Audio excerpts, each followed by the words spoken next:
सभी भक्तों को जय श्री राम। मैं रोहित शास्त्री, सिद्धपीठ डंडी स्वामी मंदिर, सिविल लाइन, लुधियाना, पंजाब से। आज हम लोग माघ महात्म्य का 20वां अध्याय श्रवण करेंगे। अपने गुरु महाराज जी का, अपने इष्ट का ध्यान करते हुए, जो भी इच्छा हो अपने मन में व्यक्त करते हुए। ओम मंगलम भगवान विष्णु, मंगलम गरुणध्वजा, मंगलम पुंडरीकाक्षम, मंगलायतनो हरि। कथा को पूरा श्रवण करना, बीच में छोड़ना नहीं चाहिए, उसका दोष लगता है। कुमारियों ने कहा, हे माता, आज किन नारियों के साथ सरोवर पर स्नान करते और खिलते रहने के कारण हमें समय का ज्ञान नहीं रहा। वे अपनी माताओं का ध्यान अपनी ओर से हटाए रखने के लिए तरह तरह की बातें करने लगी, परंतु उनके हृदय तो उस ब्रह्मचारी युवक पर मोहित थे, और जो अदृश्य हो गया था उस की टीस उन्हें बराबर थी। वह विरह की अग्नि से जलती पृथ्वी पर पड़ी ताती रही, किसी से बातचीत ना की। वह समस्त ओर से ध्यान को हटाकर एकाग्र मन से ऋषि कुमार का ध्यान करने लगी। उनको रात काटना भारी हो गया।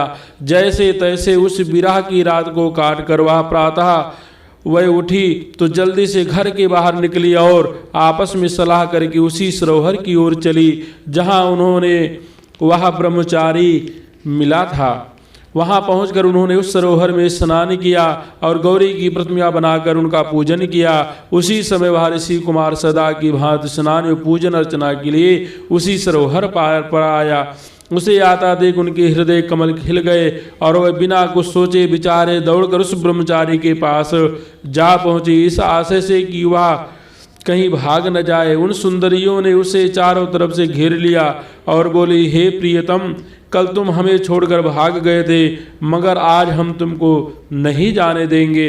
स्वयं चारों ओर से उन सुंदरियों द्वारा घिरते देख ऋषि कुमार चिंता में पड़ गया। उसने उन्हें भली प्रकार समझाते हुए कहा, हे सुंदरियों, धर्म की मर्यादा को ध्यान में रखो। मैं तो अभी तक ब्रह्मचारी हूँ और वेदाध्ययन कर रहा हूँ। जब तक मैं गृहस्थ आश्रम में प्रवेश करने के योग्य नहीं हो जाता, तब तक मैं विवाह कैसे कर सकता हूँ। गुरुजनों का कथन है कि प्राणी को अपने वर्ण का और आश्रम की रक्षा करनी चाहिए। इसलिए तुम मुझे वर्ण करने की विचार त्याग कर अपने इस घेरे को तोड़कर मुझे बंधन मुक्त करो।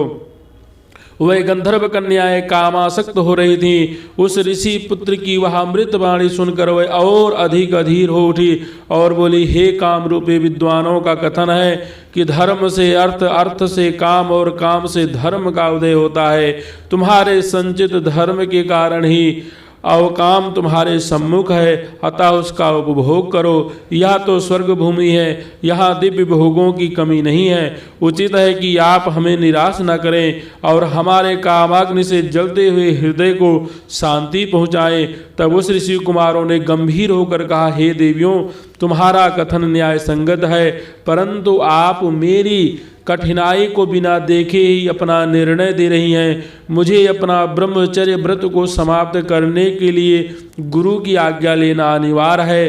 तब उन कन्याओं ने काम से विफल होकर कहा, तुम महान मूर्ख हो। शास्त्रों का कहना है कि बुद्धिमान वही है जो सहज प्राप्त होने वाले दिव्य औषधियाँ, ब्रह्म रसायनों, सिद्धियों, निधियों, रसों, कलाओं, सुंदर स्त्रियों, मित्रों और धर्म सिद्ध को नहीं त्यागता। यदि ये वस्तुएं अनायास ही उसे प्राप्त होती हैं तो उसे किंचित भी आलस्य नहीं करना चाहिए। जिसे हम जैसी सुंदर प्राप्त होती हैं वह बड़ा भाग्यशाली होता है। हमारे सुंदरता को देखो और हमारे कुल आदि को समझो। दैव की गति है कि हम तुम जैसे तपस्वी कुमार पर ही आसक्त हुए। अब तुम्हारा कल्याण इसी में है कि हमारे साथ गंधर्व विवाह करके हमें स्वीकार करो, अन्यथा हम इसी वन में निराश होकर अपने प्राण त्याग देंगे। तब उस धर्म प्राण ऋषि कुमार ने कहा, हे सुंदरियों, धर्म, अर्थ, काम, मोक्ष चारों वर्ग विधि पूर्वक सेवन करने से ही प्राणी को उनका सुफल प्राप्त होता है। अतः जब तक मेरा ब्रह्मचर्य व्रत पूर्ण नहीं हो जाता, मैं कदापि तुम्हारा वर्ण नहीं कर सकता, क्योंकि समय से पूर्व किया कर्म उसी प्रकार नष्ट होता है जैसे कि सागर में डाला गया एक लोटा जल। वही कन्याएं, इस समय मेरा मन धर्म में आसक्त है, अतः मैं तुम्हारी इच्छा की पूर्ति कदापि नहीं कर सकता। उसके इस उत्तर को जान और अपनी काम वासना से मदान्ध हुई उन युवतियों ने अपने हाथों को छोड़ दिया और सबकी सब एक होकर उस ऋषि कुमार से चिपट गई।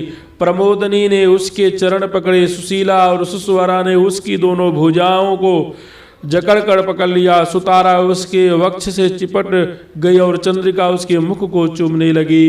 इस प्रकार कामोशक्ति उन गंधर्व कन्याओं ने उत्तेजित करने पर भी वह ऋषि कुमार अपने धर्म की रक्षा में सफल रहा। उसे प्रचंड क्रोध आया और तब श्राप देते हुए बोला, हे कामासक्तों, तुमने पिशाचियों की भांति मुझे घेरा है, अतः तुम अब पिशाचनियों का रूप ग्रहण करो। इस श्राप को सुनते ही उससे चिपट कर दूर हटी और क्रोध में भर कर बोली, हे पापी, हम निरपराध कन्याओं को तुमने यह श्राप क्यों दिया?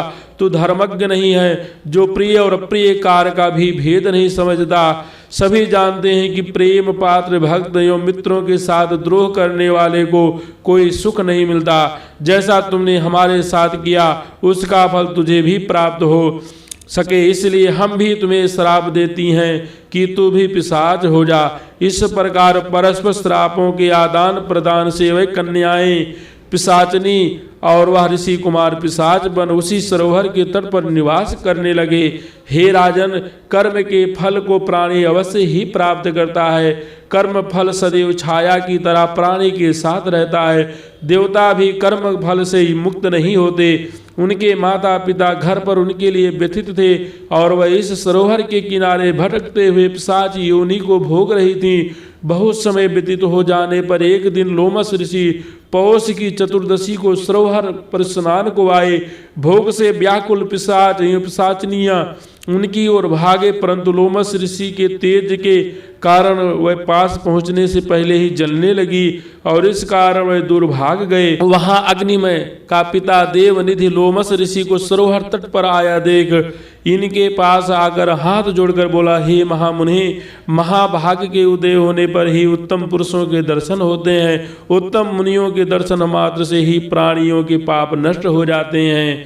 हे नाथ, मेरा यह पुत्र और ये सुंदर गंधर्व कन्याएं पिशाच योनि को प्राप्त हुई हैं। इनके परस्पर श्राप का प्रभाव है। इतना कहा उन्होंने संपूर्ण वृत्तांत ऋषि को सुनाते हुए कहा, हे मुने, आपके दर्शन मात्र से इनका निस्तार होगा।